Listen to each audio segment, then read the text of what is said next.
The world seemed half asleep, half awake, caught in that fragile breath before thunder.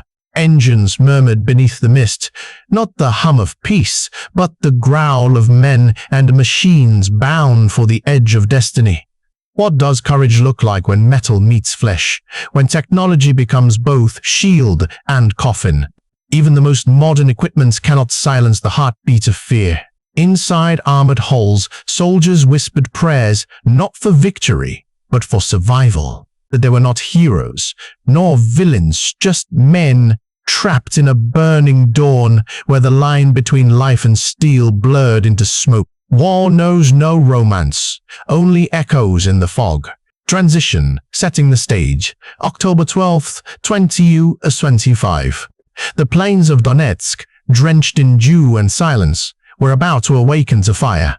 The assault would begin at dawn, and history, once again, would record not who conquered, but who endured. The fog did not lift as spattered. It fractured, shredded by the roar of engines. Bradley M2 infantry fighting vehicles rolled forward in tight formation, their armor glistening faintly under the dull autumn light. Inside, 10 men sat, pressed shoulder to shoulder, eyes fixed on the trembling red of their HUD screens. The convoy's commander, his voice calm but cracked by sleepless nights, whispered over the comm, "Hold steady. At 7:15, we break the line." The first shot came like a hammer. The 25mm Bushmaster cannon barked with measured rage, its rhythm steady, each thump echoing through the bones of the crew. Dirt leapt from the earth as shells tore open trenches and shattered brick walls. Every impact drew a silent nod from the gunner, who adjusted his aim by instinct more than sight. Outside, fields that had once grown wheat now lay cratered, steaming from the touch of higher explosive fire. Russian soldiers scattered, darting between half-collapsed houses, shouting orders that vanished into the metallic storm.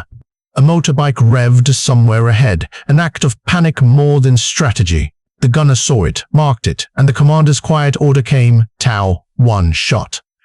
The missile slid from its rail like a blade thrown by a ghost. Its trail, a thin white thread across the fog, vanished into a flash. When the sound returned, it came as a violent gasp, an eruption that swallowed men and machine alike. The gunner exhaled sharply, not in triumph but relief. Above, faint hums emerged. Small Ukrainian FPV drones, circling like hawks. One broke formation, plunging towards a cluster of retreating figures. The explosion was brief, surgical, almost clinical. No cheers followed, only the dull mechanical buzz of another drone taking flight. Inside the Bradley, heat pressed against metal. The air was thick with burnt oil and prayer. One soldier tightened the strap of his helmet, another glanced at a photo taped to the console, a family under a sunlit sky, the kind that felt like a memory from another planet. "Advance," the commander ordered. The vehicles surged ahead, their steel tracks grinding over broken asphalt and spent shell casings. Smoke curled around them, tracing the shape of an invisible hand that seemed to guide a Mao or condemn Mao every movement. For a moment, the fog cleared, revealing the village ahead.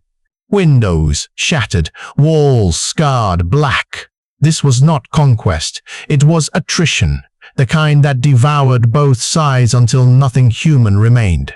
And yet, they moved forward, not for victory, not for gloria, but because stopping meant dying where they stood. The air trembled before the sound arrived.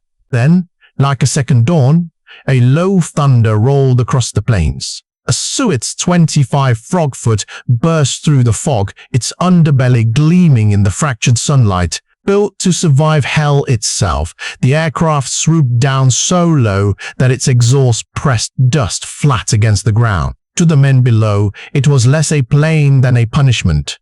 "Airstrike incoming." The words barely left the radio before the world split open. From under the Suez 25's wings, the same 8 rockets shrieked like a storm of steel hornets. Each one tore through the air with the fury of compressed lightning. The earth convulsed, Soil, stone, and shrapnel rose together in violent columns. A deafening roar folded the battlefield into chaos. Inside the Bradley, shock waves slammed against the armor. Dust poured through ventilation grills, coating the soldiers' faces in gray. Someone shouted for God. Someone else just laughed, not in joy, but in disbelief that they were still breathing. Above the noise, the commander's voice remained level. Stay down. Count the seconds. They can't circle forever. But seconds stretched like hours. Another pass came closer, crueler. The Frogfoot's cannon thundered, its shells skipping off the earth, punching holes through the road and scattering molten metal like rain. Then, through the haze, a different roar rose, one that sang of vengeance rather than despair. A Ukrainian surface-to-air missile launched from a hidden grove, carving a bright scar through the clouded sky. The soldiers held their breath as the white trail found its mark, a flash and blinding, immense. The Su-25 turned into a falling sun, trailing smoke and fire before vanishing behind the ridge. A cheer erupted, short, fierce, unrestrained. For an instant, victory felt real, but war, like the fog, never lifts for long. The radar had caught the launch. Russian countermeasures screamed alive, kamikaze drones, sleek and merciless, homing on the heat signature of the launcher. Within minutes, a distant explosion painted the horizon orange once more. Even the sky burns, murmured one soldier, staring through the cracked viewport. The commander said nothing. He adjusted the comm, scanning frequencies drowned in static. Then softly, report ammo count. We keep moving. Outside, the landscape was unrecognizable. Trenches swallowed, houses flattened, fields turned into a mosaic of smoke. Yet amid the wreckage, the Bradleys advanced again, their tracks cutting through fire and ash. Each vehicle carried not just men, but ghosts, the silent companions of those already lost. The war was no longer between armies, it was between endurance and oblivion. By mid-morning, the light had turned metallic, a pale sheen over the wrecked village. The Bradleys pressed on through narrow lanes, their cannons hammering rhythm into the chaos. The commander's voice came through again, calm, yet fraying at the edges. Clear every house. Keep your spacing. No one gets left behind. Walls crumbled under sustained fire. Windows shattered into glittering dust. Inside one ruin, a grenade rolled across the floor, small, almost harmless in appearance. A soldier lunged, snatched it up, and hurled it back through the broken frame. The blast swallowed his shout. When the dust settled, he stood amid the debris, chest heaving, eyes empty. His comrades glanced at him and said nothing. In this war, survival was its own madness. Then the call came from the rear, armor column inbound South Street. Through the smoke, a new formation emerged. Russian vehicles, angular and dark, their silhouettes gliding like predators. The commander lifted his binoculars, saw the shimmer of thermal optics staring back. "Brace," he whispered. The first anti-AK tank missile struck the lead Bradley square in the engine compartment. A deafening concussion tore through the steel shell. Inside, alarms screamed, lights flickered, hydraulics failed. Smoke poured in, thick and oily. Men coughed, choked, slammed their shoulders against the hatch, but it would not budge. Manual release. Someone yelled. Someone yelled. Another tried the lever. It jammed halfway. Kick it open. The commander roared. Boots hammered metal. The hinges cracked, then gave way. They spilled out into the open, coughing, halfing, blind from the smoke. Shells landed nearby, each one an earthquake. The street was a blur of flame and dust. Some fell instantly, others staggered, bleeding, stumbling through the gray zone that stretched between death and rescue. One soldier turned back. The Bradley burned behind him, their fortress, their shield, now a pyre. He saw the turret collapse, ammunition cooking off in bursts of orange. For a heartbeat, He imagined he could still hear the engine turning, as if the machine itself refused to die. They ran at 10 kilometers of no man's land, under artillery that never stopped. The ground shook, the sky screamed. When they finally reached a transport truck at the far ridge, silence fell like a shroud. Inside, no one spoke. Dust clung to faces streaked with sweat and blood. Their eyes were hollow, reflecting not victory, but memory, the kind that never leaves. Far behind them, the Bradley continued to burn, defiant even in death. Noon arrived without sunlight. The sky over Donetsk had turned the color of steel, dim and indifferent. Above the ruins, Russian drones circled high, silent witnesses, their cameras staring coldly at what remained.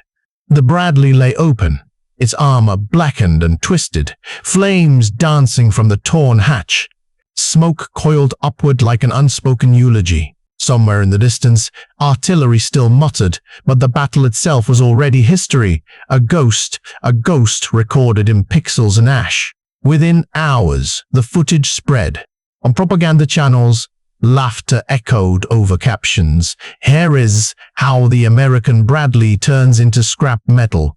Yet, buried beneath the mockery, one voice spoke softly, almost with respect. They fought to the last breath. That single line lingered longer than the explosions, because beyond the wreckage and the banners, there were faces, nameless soldiers who had lived, fought, and fallen. The field they bled on would, in time, grow quiet again, its scars hidden under grass. But memory never rusts. It clings to the soul like soot. 3 instruments had shaped that day: the Bradley, the Su-25, and the FPV drone.